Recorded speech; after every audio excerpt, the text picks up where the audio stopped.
If you travel up some of Florida's waterway inlets, where the freshwater underground warm springs flow, and meet the salt sea, you may stumble onto the giant manatee. Dive with the manatees and you'll notice the waters are warm. Manatees are very sensitive to temperature, and they need warm water to survive. If the water temperature falls below 68 degrees for very long, the manatee will die. This unique creature is sometimes called the sea cow, and manatees have gained quite a following in Florida, as people have discovered how friendly and social this huge creature really is. They look kind of like a dog in their face, although the evolutionists say they look like an elephant. And they will say, there used to be elephants, and I guess the elephants decided to go back in the water, and they became manatees. And some even say they come back and forth. For a while they'll live in the water, and then they'll come back out. But they do have a few characteristics like an elephant. On their front flippers, they have like toenails that look kind of like the toenails on an elephant's foot. And their mouth, they have a very sensitive mouth, but it has, like an elephant's trunk, has little fingers that can grab things, and the mouth, with its very sensitive whiskers, can get out there, and he can feel different things that they're eating, and they can arrange it, and they'll even hold it sometimes in their flippers. So they almost look, well, they use their flippers almost like hands many times, which is fascinating to see a big sea cow that do that kind of thing. And they have this wonderful big kind of a flat tail, and when they swim, the tail, it just kind of gently pushes up and down like this and glides them through the water. It looks like this big submarine coming right by as they swim by. They guide themselves with their front fins. It's not like they're just working the same way. It's like they have a brain going to each one, and they can use one at a time, and they can move it different ways, and they can poke around with one, and they're intelligent. They're very intelligent. They don't have hair, but they have whiskers. And the difference between a hair and a whisker is, with a whisker, there are nerves attached. And some of the whiskers have as many as 4 different nerves attached that can tell the manatee different things. So it can sense food, it can sense different types of objects that it might want to not swim into, and many researchers believe that it can do that using these whiskers. They breathe through their nose.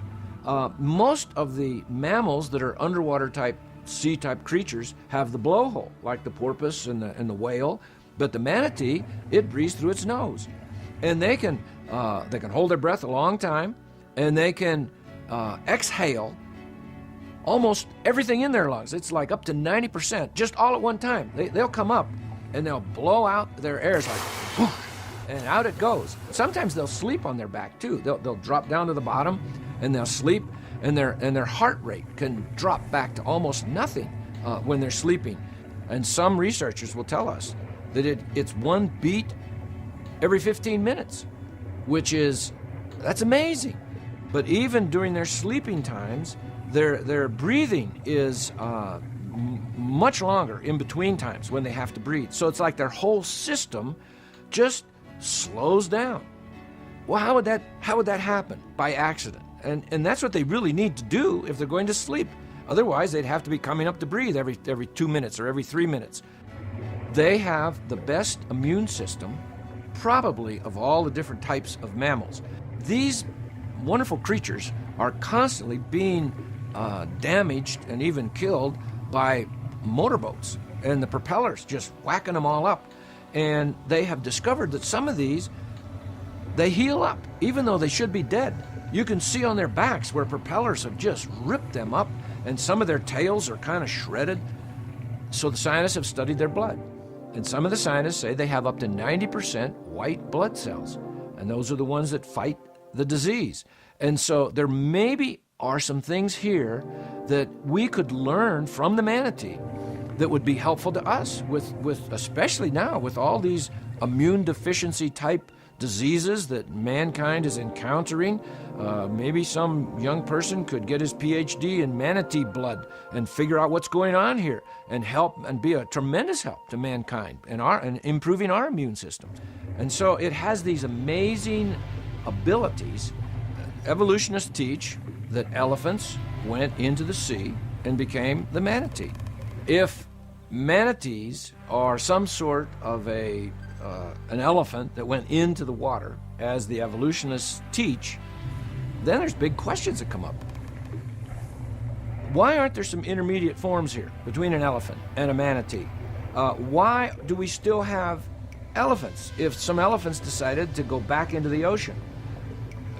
We have manatees, we have elephants. We have nothing in between. We still have both of those. We don't see any manatees trying to come back out on land. We don't see any elephants deciding, I think I'm going to head into the ocean.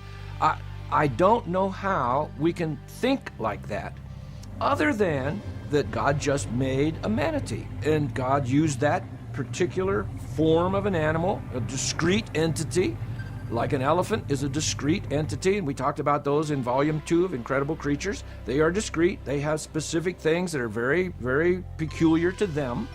The manatee has things very peculiar to it, and we have nothing that would bridge the gap between the two.